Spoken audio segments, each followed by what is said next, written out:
Welcome to Therapy Unlocked, where we discuss all things therapy from an unlocked perspective. I'm Emily Huffman, and I'm here with Katrina. Hello, Katrina Mondragon, licensed professional counselor. All right, so like I said, I am a professional, but not your professional, so nothing we're going to talk about today should be taken as medical, legal, or otherwise advice. This podcast is purely for education and amusement. That is it. That's the disclaimer. Education, amusement, and because I would like to be famous. So please like, subscribe, follow, engage, hate on us, join the conversation, find us on YouTube, find us on Instagram, find us anywhere where you listen to podcasts, because I love a creeper and I love a hater and I love a lover. So if you like the podcast, if you dislike the podcast, I'd like to hear from you. Oh, that's a really good point.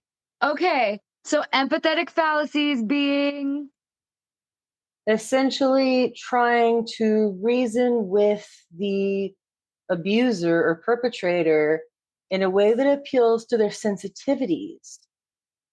You want to treat me better. You don't want to do this. You care about me. Things like that. You cannot convince someone to love you. They love you or they do not love you. Cannot convince them to love you. Cannot convince them that you cannot convince someone to have empathy. I think a lot of women especially try really hard to tell their partners, this is where I am standing in my shoes. Can you understand what it would feel like to stand here in my shoes? And unfortunately, you can't teach a fish to fly. A lot of the time, these people will not be able to picture standing in your shoes because they don't have the skill. They don't. Do you want to know where gaslighting the term comes from? Yes. 1938, so almost 100 years ago, from a stage play called Gaslight. And so this husband tries to drive his wife crazy by dimming the lights, which are powered by gas, and he insists that he hasn't done it. And she is just like going crazy because she points it out, and he's like, no, I didn't do it. And so it's an extremely effective form of emotional abuse that causes the victim to question their own healing instincts and even fucking sanity. Oh, absolutely. And make no mistakes, boys and girls, it is abuse. If someone is gaslighting you consistently, they are abusing you. It does not have to be someone raising their hand to you to have it fall into that category. It is 100% emotional abuse to be gaslit, to generally have to question your reality on a regular basis.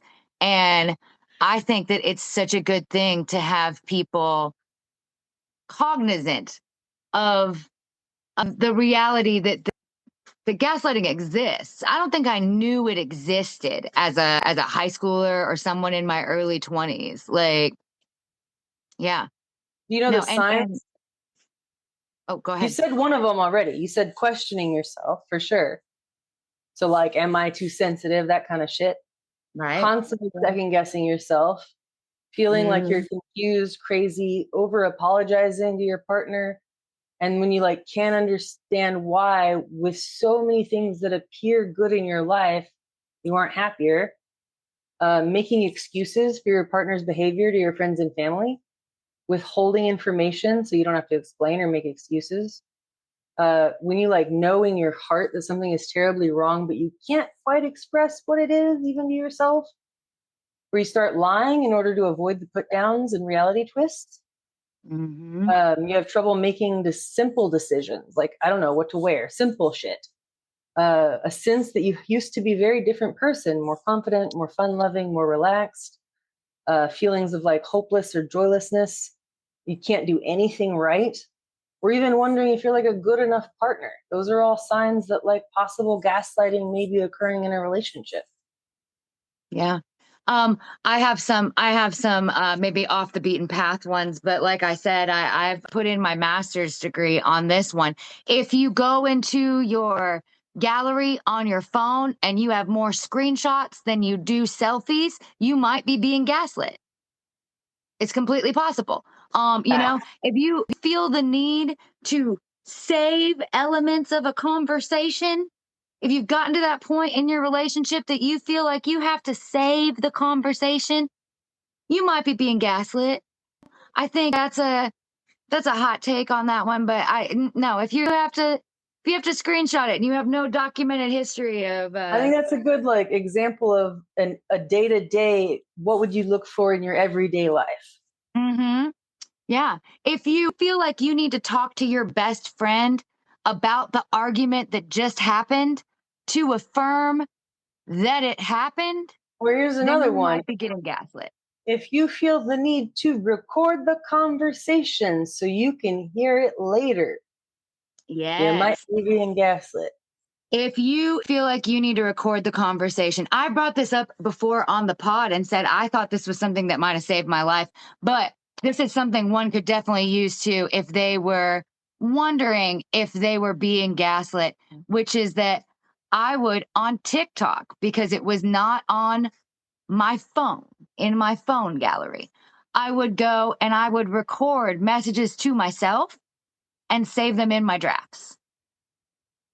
And then I would go back and I would look at them. And oh boy, was that a really big game changer for me, because your mind cooperates so well with being gaslit when it's a traumatic scenario, because you're like, you know what? That sounds like a better memory, honestly. We'll go with that.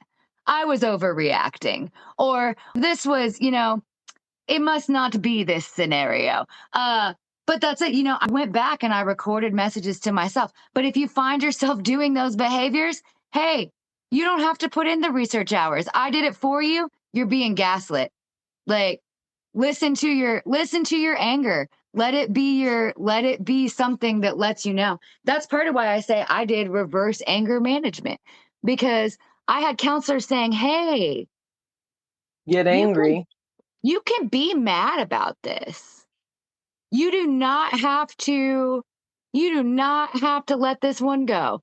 You can definitely be angry. It's good to be angry sometimes. Yeah, it's healthy. I think it's really healthy to get that anger out.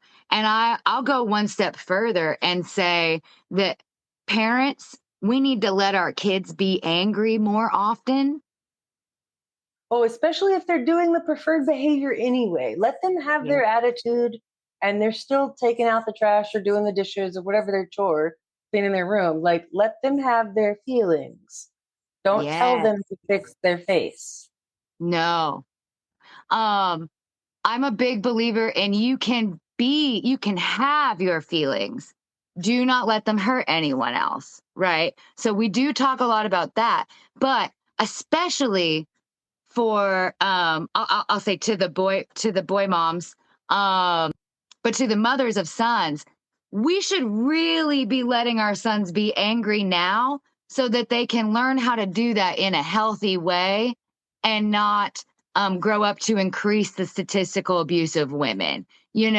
I think that's really important. And then for the mothers of daughters, I'll say it's equally important, and that we need to teach our daughters to be angry so that they can learn to understand what their emotions are telling them, where they are in these different scenarios, for the same overall purpose. Anger is also a great way to set boundaries. I recently heard a song where it was along the lines of, and excuse my voice, I'm not a singer. You don't have to be nice to men who creep you out.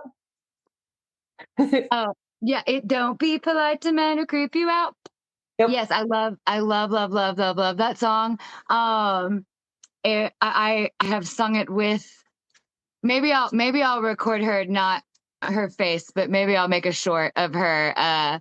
But I taught that song to There's a patty my cake thing children. where they do it on TikTok. Mm-hmm. Yep. Yeah, I saw that when it came around. I want to say that it came around the first time in like 2020 or 2021. Now And then I've Sarah Hester seen, Ross has put out, I think Sarah Hester Ross put out a version just the other day. nice. Nice. I love that. I love her. She's such a good singer. She's amazing. And she cracks me up. She is hilarious. She's definitely one of those creators that, like, delusionally, I'm like, we could hang. We'd be friends. We're probably friends, me and Sarah Hester Ross, in my parasocial relationship in my mind. Yeah, absolutely, but absolutely. Don't be polite to men who creep you out. Don't be polite to them. It's not your job to Comfort men. comfort men. Don't be polite to men who creep you out. I love Nope. it. I love it. Love it. Singing anything. That's another great parenting hot take that has nothing to do with our conversation. But singing things at your kids works 100%, guys. 100%. Sing those things at your children, whether you can sing or not. They remember it, and that's how they learn their address, their phone number. So many things in this house I have sung to my children, If I and say that's how this they learn it. number, 8675309, at least 75% of our audience just sang that song in their mind. I bet they did. I bet they did. Those who didn't are too young to know the song. Yeah, if you have no idea what the tune of 8675309 is, you might you, well, you might be one of my kids, honestly, if you're listening to the podcast. I've anyway. All right, so that was my so our feelings aren't facts, but they are data, you know. I think we've pretty effectively covered that. I think probably my biggest takeaway from this one, and I'll ask you for yours and your book recommendation here in a second, but my biggest takeaway on this discussion is it's just as always, what you bring to the table. Feelings are valid regardless. Our perception, it makes me think of our perception is reality. But what we're perceiving is what our reality is. So when you're going through a big feeling, it's a valid feeling, and it's definitely something to listen to and probably use as a framework for where we need to apply more thought. I don't know. Snoop Dogg says it in his affirmations, my feelings matter. I love Snoop Dogg affirmations. Snoop Dogg affirmations are fantastic. If you haven't, I can't believe that Snoop Dogg, to talk about a generation gap, but like the Snoop Dogg that I grew up with, uh, was in trouble with the law, was a lot of different things. And now the Snoop Dogg that my children know is the guy who is teaching us that our feelings are valid. And going to the Olympics with Martha Stewart. So that one, I feel like they are, if they're not in love, they're at least, their love is admirable. I enjoy their love. I do. I like the love between Snoop Dogg and Martha Stewart. I can only hope. I want someone someday who looks at me like Snoop Dogg looks at Martha Stewart and vice versa. Let me tell you. That is, they love each other. What's you had a book recommendation for us? Oh, yeah. This was actually written by a therapist named Lori Gottlieb. She's out of California. I don't know if she's still practicing or not, but she wrote, maybe you should talk to someone, a therapist, her therapist, and our lives revealed. You want to pick a page? Right. Yeah, I'll pick a page. Let's do it only goes to like 400. Okay. 97. 97 is going to be after 95, but before 98. So we got, it's a little bit of a story, so it's going to sound a little narrative. It says, right, no dressing, no drinks. Dressing, he yells into the phone, which is on speaker. Dressing, he sighs loudly and rolls his eyes. Extra dressing, the guy says at the restaurant in broken English. And it tells a story here about the guy trying to order his Chinese food. And then it's, yikes, John grumbles until his lunch arrives. But as we set our salads, he lets down the drawbridge a bit. I've already had lunch, and I eat some salad along anyway to join him. There's something innately bonding about sharing a meal together. I hear some stories about his father and older brothers and how he thinks it's strange that while he doesn't remember much about his mom, he began dreaming about her a few years ago. He keeps having visions of the same dream, like Groundhog Day. He can't make it stop. He wants it to stop. Even in his sleep, he says he's being bothered. He just wants peace. And it says, I inquired about the dream, and he says it will upset him to talk about it, and he's not paying me to upset him. Didn't he just tell me that he wanted peace? Don't they teach listening skills to therapists? I want to talk about what he just said to challenge his beliefs that he should be uncomfortable in therapy and that he can find peace without also experiencing discomfort. But I need time for that, and there are just a couple of minutes left. And so that's kind of the end of that chapter 15. There's another little bit on the next page, but essentially they call that doorknob therapy, where a client drops something real big at the very end of the session. Okay, so that started and I was like, I don't know if this is going to make for a good clip, but it ended on such a great clip on more than one level. The first being that once you can kind of gain from the conversation that it's that we have a therapist there who's speaking to another person, just that don't they teach listening skills in therapy? Maybe you should talk to someone. It really brought it back to that title of the book, and also a little bit what we talked about today. If he had paused for a moment, the character in that narrative had paused for a moment and thought, "Hey, what are my feelings telling me about this repeated dream, this thing I don't want to talk about, this unpleasantness I don't want to experience?" That might have been the play, might have been the right move. Yeah. And I think that was kind of what they don't teach listening skills. But then the other one being, I love the phrase doorknob therapy. I wonder why we do that though. Do you know why we do that? Not a clue. I have done that myself and even thought to myself, I'm not going to do this. I'm going to bring this up when I go to therapy today. And then I don't bring it up. And then it's right about time to go. And I'm like, oh, hey, by the way, So a trauma. good I way got to go to by. counter that is to write it down. Just have like a sticky note. And then when you come into session, give your little sticky note with the thing you don't want to talk about. You don't even have to say it. Just give it. This is what I don't want to talk about. I don't want to talk about this. So we might talk about it. That feels like a game of, it's like, here, I'd like to play keep away. Keep this away from me, but eventually do give it to me. But keep it away from me until then, okay? And then the conversation can start however you like. Therapist might bring it back to what's on the sticky note eventually. Yep. That's fantastic. I love that idea. Bring your doorknob therapy idea to therapy in advance, and let it be your therapist's problem. It's not your problem anymore. They have to bring it up. Yeah. Fantastic. All right, so I think that's all we've got today for Therapy Unlocked. I hope everybody comes back and joins us next week when we talk more unlocking the mind, one conversation at a time, and a little bit of everything else too. And I love it when you throw the ball. You guys, if you're watching the video, let me tell you, she does this thing. She has a little ball. She throws it back and forth. I don't know. It's weird. But it's not weird in a bad way. It's weird in a good way. It just entertains me, immediately distracts me, and ruined my outro. But that said, I love you. And thanks for joining us on Therapy Unlocked. Later.